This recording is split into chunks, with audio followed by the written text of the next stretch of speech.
Good morning, good afternoon, good evening. जिस भी वक्त देखे उसी वक्त की इवनिंग। ठीक है। चलिए बच्चे, ये चैप्टर हम लोग आखिरी पड़ाव पर पहुंच गए हैं। इस चैप्टर की आखिरी वीडियो बन रही है आपके लिए। इसके बाद आपका चैप्टर हो जाएगा दी एंड, खत्म। यानी हम लोगों ने फर्स्ट चैप्टर को कर लिया है कंप्लीट। ठीक है, आज ये आखिरी वीडियो है और ये हमारी तकरीबन 10वीं वीडियो है। ठीक है, इतने लंबे लंबे चैप्टर हैं कि एक बुक में सिर्फ 4 ही चैप्टर समा रहे हैं, तो बेटा हमारी वीडियोस भी लंबी लंबी खींचेंगी। ठीक है, तो अब हम इसके आखिरी पड़ाव पर पहुंच गए हैं। आखिरी पड़ाव में हम लोग अब सिंपल फिलोसफी टाइप वाली चीजें करेंगे। ठीक है, फिलोसफी टाइप में मीन्स कि जो चीजें हमें हड़प्पा में मिली हैं, हमने उन चीजों की पहचान आखिरकार करी कैसे है, उन चीजों की पहचान हम लोग किस, हमारे जो पुरातत्वविद हैं वो कौन कौन सी टेक्नोलॉजी का इस्तेमाल करके उसका इस्तेमाल कर रहे हैं। देखो भाई, सीधी सी बात है, जो हड़प्पा की लिपि है वो हमने पढ़ी नहीं है, क्योंकि हमें पढ़नी आई ही नहीं। एक हड़प्पा की ही लिपि ऐसी है जिसमें हम लोगों ने कुछ नहीं पढ़ा। ठीक है, अदरवाइज उसी टाइम की जैसे मेसोपोटामिया की सभ्यता थी, उसकी जो पट्टिकाएं थी उसे पढ़कर हम लोगों ने थोड़ा बहुत कुछ इसके बारे में जाना कि भाई भारत में जो हड़प्पा की सभ्यता थी उसके बारे में क्या क्या चीजें थी इंपॉर्टेंट जो हम लोगों को पता होनी चाहिए। ठीक है, लेकिन अगर भारत की तरफ से देखें तो हमारे पास जो रिटर्न में है वो हमारे लिए यूजफुल नहीं है।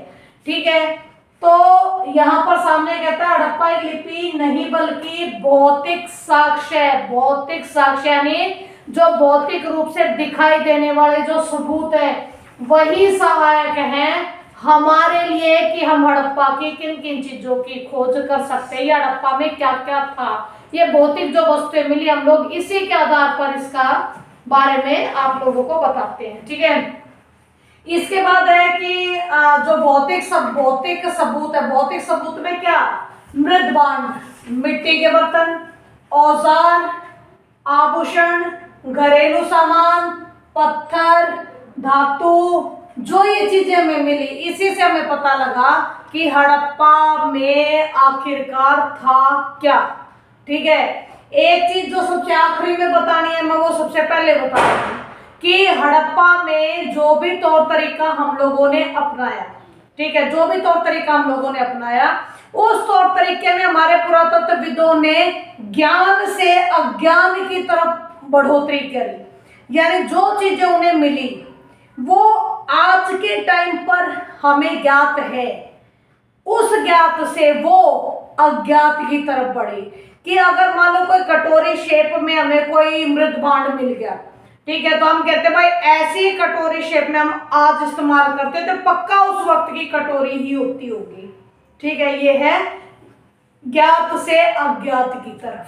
ठीक है, इसके अलावा दुनिया भर के हमें औजार मिले, जैसे हम लोगों को स्टार्टिंग में हम लोगों ने पढ़ा था कि हमें बैल और बैलगाड़ी के सबूत मिले हैं। ठीक है, इसका मतलब हम लोग बैल और बैलगाड़ी का इस्तेमाल हम खेती बाड़ी में करते हैं, तो हमारे जो पुरातत्वविद थे उन्होंने डायरेक्ट बोल दिया कि भाई जरूर ये लोग खेती करते होंगे, खेती में इसको इस्तेमाल करते होंगे।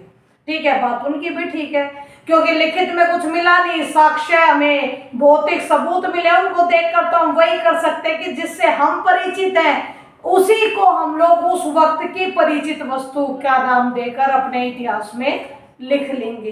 ठीक है, इसके बाद आता है पुरातत्वविद अपनी खोजों को बांटते थे कि वो किस आधार पर ये वस्तुओं की खोज कर रहे हैं। तो 2 वर्गीकरण की विधियां अपनाते थे। एक तो सिंपल थी प्रयुक्त पदार्थ की, वो व्यक्ति क्या क्या पदार्थ इस्तेमाल कर रहे हैं, यानी कौन कौन सी वस्तुएं वो इस्तेमाल कर रहे हैं।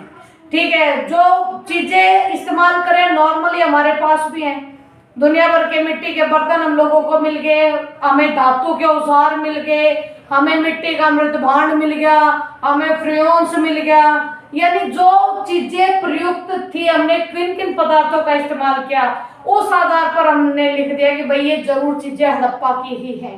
ठीक है, या फिर जो वस्तु हमें मिली उसकी उपयोगिता कैसी है, यानी वो किस हद तक इस्तेमाल हो सकता है। अगर जैसे चक्की है, चक्की में हम लोग कहते हैं कि जो हाथ की चक्की हमारी दादियाँ हमारी नानियाँ पीसा करती, मुट्ठी भर के वो अनाज जिसमें गेहूं वगैरह होते थे वो एक तरफ से डालती रहती थी, उसको घुमाती रहती थी, है ना। तो इस तरह की 2 पार्टों वाली चक्कियां हम लोगों को यहाँ मिली है।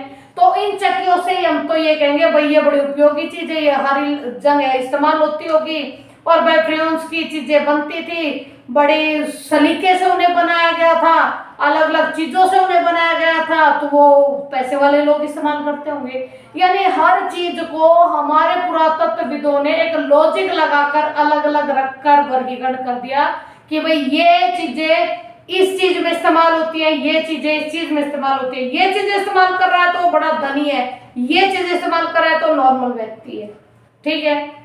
तो इस सारे वर्गीकरण को लेकर आपकी हड़प्पा सभ्यता के सारी चीजें वो आपको बताने का कष्ट करता है। हालांकि इसमें से पेपर में नहीं पूछा जाता, आज तक तो कोई क्वेश्चन आया नहीं है, ठीक है। आगे आ जाए तो भाई पता नहीं है, ठीक है। अब इसका एक आखिरी, बिल्कुल आखिरी पड़ाव जिसमें है व्याख्या की समस्या। यानी हम लोगों को बहुत सारी चीजें ऐसी भी मिली हैं जिनको देखकर हम लोग बता ही नहीं सकते कि ये आखिरकार है क्या, ठीक है। जिसमें कि आप लोगों की हड़प्पा सभ्यता की धार्मिक परंपरा, यानी एक क्वेश्चन ये भी आता है कि हड़प्पा सभ्यता में लोग धर्म को लेकर क्या क्या कैसे कैसे किन किन चीजों का पालन करते थे, ठीक है।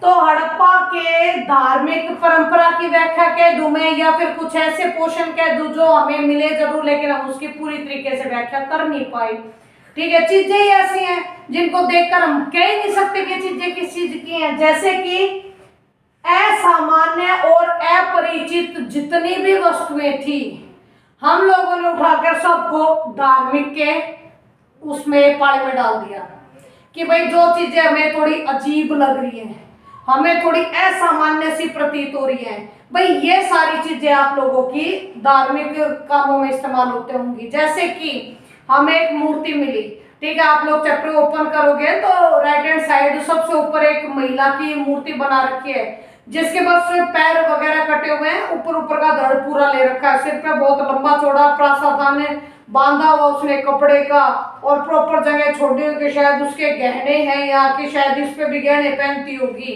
यानी इस तरह की हमें मूर्तियां मिली जिसको देखकर कुछ नहीं कह सकते, इसीलिए हमने उसको धार्मिक महत्व की बना दी, ठीक है। और हमने उसको कहा, जैसे आभूषण से लदी हुई मृण मूर्ति जो हमें मिली, हमने कहा भाई ये जरूर हड़प्पा के लोगों की मातृ देवी होती होगी, ठीक है। यानी अंधेरे में तीर मार रहे हैं भाई, क्योंकि हम लोग उन चीजों की प्रॉपर व्याख्या पता ही नहीं हमें, ठीक है। लेकिन उसको उठाकर हम लोगों ने धर्म से जोड़ दिया। जैसे आज भी हम कहते हैं कि भाई हमारे यहाँ तो ना ऐसा ऐसा ऐसा ऐसा होता है, तो दूसरा कहता है अच्छा भाई हमारे यहाँ तो ऐसा नहीं होता, हमारे यहाँ तो इस तरीके का होता है। तो वही चीज है बेटा, जिसको जो ना जाने वो सब कुछ धर्म है, ठीक है। तो आगे बढ़ते हैं। पुरुषों की भी दुर्लभ पत्थरों से बनी हुई कुछ मूर्तियां मिली है। दुर्लभ यानी मुश्किल, ऐसे ऐसे पत्थरों पर मूर्तियां बनी जो बहुत सख्त है, ठीक है। उस पर पुरुषों की मूर्तियां मिली तो हमने कह दिया कि भाई ये तो पुरोहित राजा है, यानी जरूर उस टाइम के राजा रुजा हुआ करते थे और ये धार्मिक परंपराओं में बड़ा इंपॉर्टेंट रोल अदा करा करते हैं, इसलिए इनकी मूर्तियां तैयार कर दी गई हैं, ठीक है। ये भी अंधेरे में तीर है टोटली। तीसरी बात ये कहता है कि हमें अनुष्ठानिक महत्व के कुछ स्थल मिले जिससे हम कह रहे कि भाई नहीं, हड़प्पा के लोग जरूर ये धर्म कर्म कांड जरूर करते होंगे।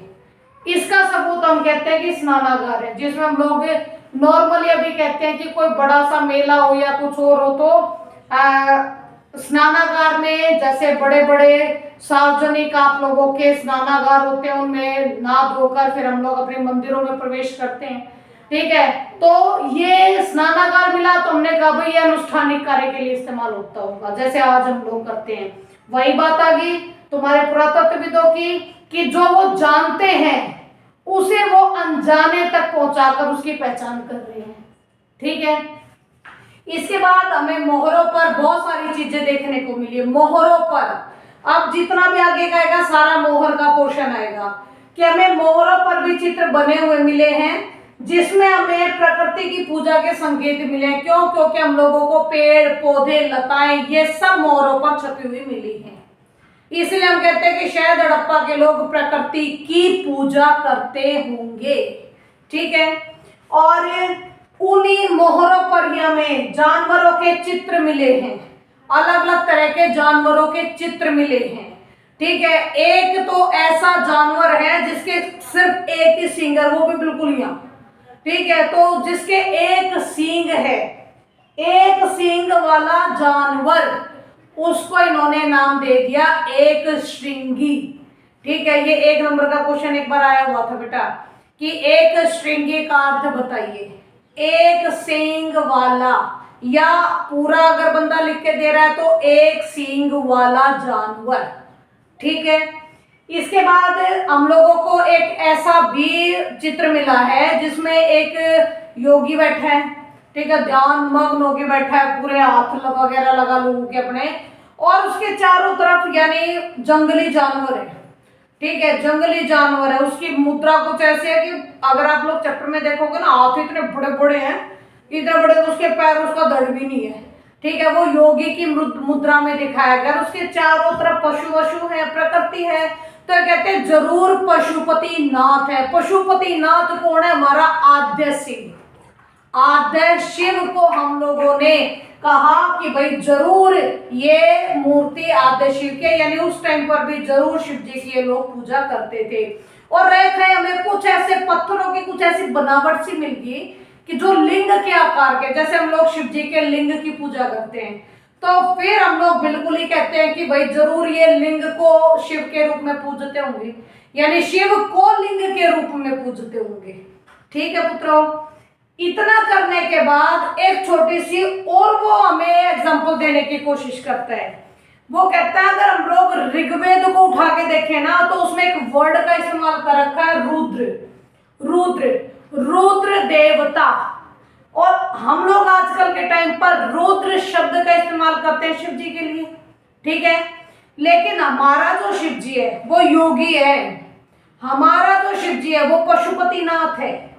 ठीक है, लेकिन जो ऋग्वेद में रुद्र शब्द का इस्तेमाल हुआ है वो ना तो योगी है और ना ही पशुपतिनाथ है।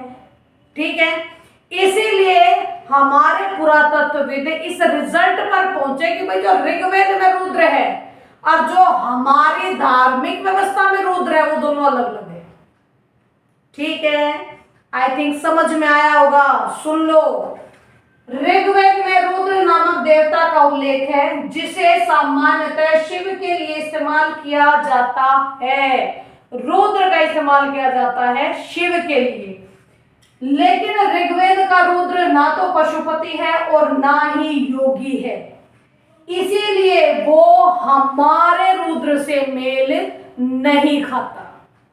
ठीक है बच्चे, मैंने चैप्टर के हर एक छोटे से छोटे पॉइंट को उठाने की कोशिश करी है ताकि आप लोग अपने एग्जाम में कहीं पर भी ना अटको। ठीक है बच्चे, बहुत अच्छे से अपने चैप्टर को स्टेप बाय स्टेप करते जाओ, चैप्टर कंप्लीट हो जाएगा। नेक्स्ट चैप्टर की वीडियो नेक्स्ट टाइम से ही हम लोग शुरू कर देंगे। ठीक है, और मेरे हिसाब से पूरा चैप्टर बहुत अच्छे से समझ में आया होगा।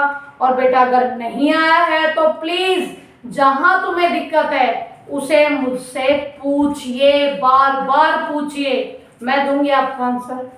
ठीक है, लेकिन नंबर अच्छे लेकर ही पास होना है। ओके, और बिल्कुल वादा करती हूँ बेटा जितना पढ़ा रही हूँ ना उतना अगर समझ में ना आए तो मैं भी यही हूँ और आप भी यही हो, क्योंकि भगवान की दया से 20 साल के कैरियर में अभी तक तो कभी ऐसा नहीं हुआ कि मैंने बच्चों को सेटिस्फाइड ना किया। ठीक है, और चैप्टर खत्म हो गया है। थैंक यू वेरी मच बेटा।